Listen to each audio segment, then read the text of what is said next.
शिव तो शिव हैं, चाहे केदारनाथ में हों चाहे दिल्ली। शिव तो कण कण में समाये हुए हैं। कुछ ऐसे ही लोग भी होते हैं जो केदारनाथ या कुछ अन्य धार्मिक स्थानों पर नहीं जा सकते हैं। उनके लिए शिव भक्तों द्वारा दिल्ली के बुराड़ी में केदारनाथ मंदिर का निर्माण करने जा रहे हैं, जिसका उत्तराखंड के मुख्यमंत्री पुष्कर सिंह धामी द्वारा शिलान्यास किया गया। लेकिन कुछ लोग इस मंदिर निर्माण को लेकर विरोध कर रहे हैं और कुछ लोगों में इसको लेकर नाराजगी है। इसी मंदिर निर्माण को लेकर धर्मगुरुओं ने क्या कहा, आए सुनते हैं उनसे।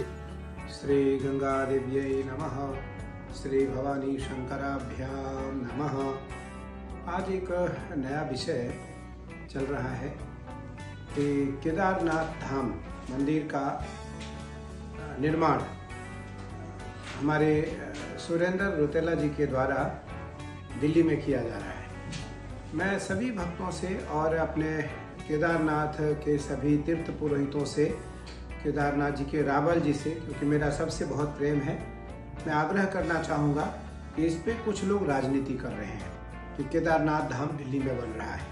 केदारनाथ धाम तो केदारनाथ में ही है। केदारनाथ मंदिर हो सकता है, केदारनाथ मंदिर होगा। और आज से बहुत पूर्व इंदौर मध्य प्रदेश में बिरला जी के द्वारा केदारनाथ धाम की, केदारनाथ मंदिर की स्थापना पूर्ववत की गई है। तो ऐसे बहुत मंदिर हैं, बहुत हैं जो संस्था से जुड़े हुए हैं, नाम से जुड़ा हुआ है, उस पर किसी को कोई आपत्ति नहीं होनी चाहिए और ना ही आपत्ति करनी चाहिए। तो अच्छी बात है कि अगर कोई, और जो उत्तराखंड के लोग हैं, जो सुरेंद्र रौतेला जी हैं, उनकी पूरी टीम है, उन्होंने इस मंदिर का निर्माण किया है, करने का निर्णय लिया है। उसमें उत्तराखंड के यशस्वी मुख्यमंत्री आदरणीय पुष्कर सिंह धामी जी को मुख्य अतिथि के रूप में बुलाया। हम सभी जो बड़े आज साधु हैं, बहुत सारे मंडलेश्वर थे, मैं खुद था वहाँ। मुझे लगता है कि यह परंपरागत है और इस परंपरागत कार्य में जो कुछ ऐसे लोग हैं वो विघ्न डालना चाहते हैं और उसमें हमारे सरकार को या हमारे अन्य लोगों को वो टारगेट बनाना चाहते हैं। इसलिए मुझे लगता है कि हमारे जो विप्र समाज है, हमारे जो पंडा समाज है, तीर्थ पुरोहित हमारे तीर्थ पुरोहित केदारनाथ के जो तीर्थ पुरोहित हैं, उनको इसमें बहुत ही शांति बना करके रखने की आवश्यकता है और ये कहने की आवश्यकता है कि मंदिर बनाए कोई, केदारनाथ का मंदिर कोई बनाए। केदारनाथ तो केदारनाथ है, वो धाम तो हो ही नहीं सकता है। और केदारनाथ की जो मान्यता है वो तो अन्य किसी मंदिर की हो ही नहीं सकती है। और केदारनाथ तो ज्योतिर्लिंग है, ज्योतिर्लिंग दूसरा व्यक्ति के द्वारा कभी स्थापना करके नहीं बनाया जा सकता है।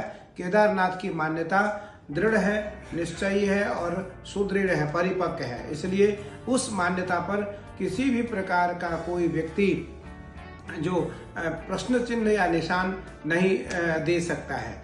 इसलिए हमें लगता है कि हम सभी को उस व्यक्ति का सम्मान करना चाहिए जिस व्यक्ति के द्वारा इतना विशाल कार्यक्रम करने का निर्णय लिया जा रहा है। इसलिए इस पर विरोध न करके उसको बधाई दें। हाँ, केदारनाथ धाम तो बन ही नहीं सकता। केदारनाथ धाम तो केदारनाथ में है और केदारनाथ धाम प्रतीकात्मक भी नहीं हो सकता है, केदारनाथ धाम सकारात्मक भी नहीं हो सकता है, केदारनाथ धाम का प्रतिबिंब भी नहीं हो सकता है। केदारनाथ तो केदारनाथ धाम ही है। केदारनाथ के नाम से कोई व्यक्ति स्थान बना सकता है। तो मुझे जो पता लगा कि हमारे उत्तराखंड के कुछ वरिष्ठ लोगों ने मिल करके केदारनाथ धाम ट्रस्ट दिल्ली बनाया है। तो ट्रस्ट बनाया है उन्होंने, केदारनाथ मंदिर बना रहे होंगे वो, इसलिए केदारनाथ से उनकी तुलना बिल्कुल ना की जाए। और हमें इस पर आना चाहिए कि कुछ लोग ऐसे हैं जो इसको तुल दे करके इस बात को बढ़ाना चाहते हैं सीएम साहब के और उत्तराखंड के सरकार के खिलाफ में यह बात लाना चाहते हैं कि सरकार बनवा रही है, जो कि सरकार का या अन्य लोगों का कोई लेना देना नहीं है।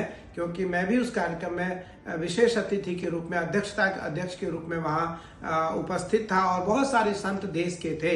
इसलिए सुरेंद्र रौतेला जी उत्तराखंड से आते हैं, उन्होंने केदारनाथ मंदिर बनाने का निर्णय लिया और मुझे लगता है उस निर्णय का स्वीकार करते हुए हमको किसी भी प्रकार से इस निर्णय को हम समझ